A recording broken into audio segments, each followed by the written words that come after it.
Hi, today we're listening to a story called Mind Your Own Business. This is what happens when sometimes you don't mind your own business and you get involved in someone else's and you really shouldn't.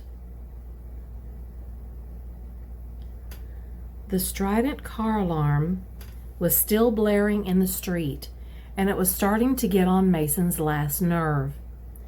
Surely someone would come out of their house and realize the car belonged to them and not to some irritating neighbor. Now a dog was barking somewhere down the street, agreeing with Mason that the noise of the car alarm was disrupting his quiet community. Mason peeked out of his front room window at the empty street with snow starting to drift and collect in the dusk. The hair on the back of his neck stood up, his gaze now riveted on a dark vehicle parked 2 houses down. That van didn't look familiar. Was that a man sitting in the driver's seat? It was hard to tell in the gathering darkness. If it was a driver, he wasn't moving. The van was the source of the car alarm, but why wasn't anyone coming to check on it? Hello? This is Mason Stark on Pine Avenue. There's a man parked in a black van outside my house, and his car alarm has been sounding off for 10 minutes. No, I don't feel comfortable going out to check on it. Can't you send someone over? Yes, I can hold the line until they arrive. It looks like an older model Ford Econoline. No, I can't see his face clearly. It's getting dark. What? Mason.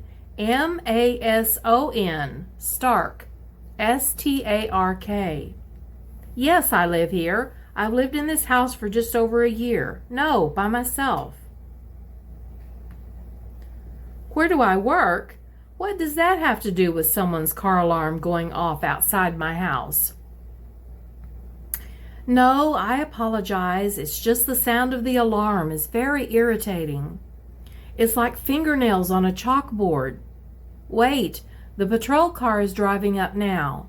Okay, I'll hang up now. Thank you for sending someone so quickly.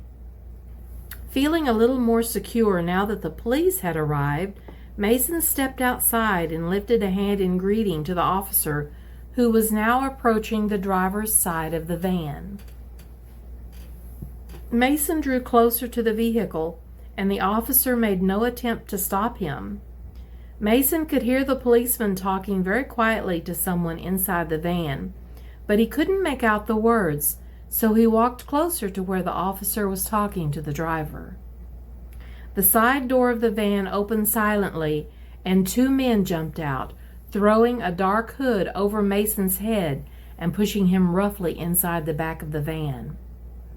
The officer looked inside, satisfied that everything had gone so smoothly. Mr. Stark, we've grown tired of waiting for you to come out of hiding. Thank you for being such a concerned citizen and making that call earlier. Let's find somewhere else to talk, shall we?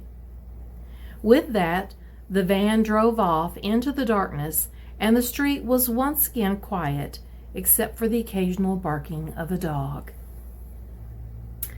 And I'm also thinking that Mr. Stark is thinking right about now, he wished maybe he had just gone in and minded his own business.